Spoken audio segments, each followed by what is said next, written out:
single phase election আমি এইবাৰ কৰিবলৈ লৈছোঁ আৰু তাৰ কাৰণে যি আমাৰ ৰিসোৰ্স কনষ্টেণ্ট মানে গোটেই আগতে যি আছে ফেজ ৱাইজ ইলেকশ্যন হৈছিল তেতিয়া আমাৰ এটা ফেজৰ ফ'ৰ্চ ইউজ কৰি আমি ছেকেণ্ড ফেজত পঠাব পাৰিছোঁ আগতে 2 ফেজ 3 ফেজলৈকে ইলেকশ্যন হৈছিল অসমত এইবাৰ প্ৰথমবাৰ আমি ফাৰ্ষ্ট ফেজ কৰি এটাই ফেজত পাইছোঁ তো আমি যি এক্সট্ৰা ফ'ৰ্চ বিচাৰিলোঁ আমি সেইমতে প্লান কৰিলোঁ আৰু আমি ফ'ৰ্চ বিচাৰিলোঁ যে আমাক এক্সট্ৰা ফ'ৰ্চটো লাগিব তো আমাক সেইমতে যি আছে এক্সট্ৰা ফ'ৰ্চ প্ৰভাইড কৰা আছে 5টা যি আমাৰ কেন্দ্ৰীয় ৰিজাৰ্ভ বল আছে আমাৰ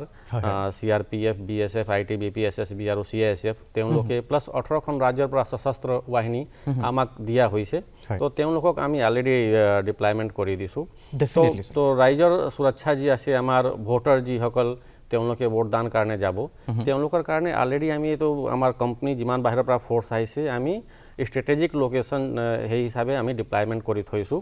আৰু ডেইলি তেওঁলোকে ৰুট মাৰ্চ কৰি আছে লাষ্ট 48 আৱাৰ্ছ যি হয় একেবাৰে বৰ্ডাৰ সিল কৰা নিচিনাকৈ পৰিস্থিতি আমি কৰি দিওঁ যে কোনো ধৰণৰ তেনেকুৱা বেয়া তেনেকুৱা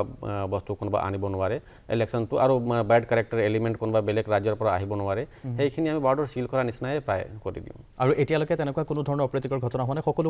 সকলো মানে ভালকৈ চলি আছে আৰু কোনো তেনেকুৱা বেড এলিমেণ্ট অহা তেনেকুৱা খবৰ এতিয়ালৈকে অহা নাই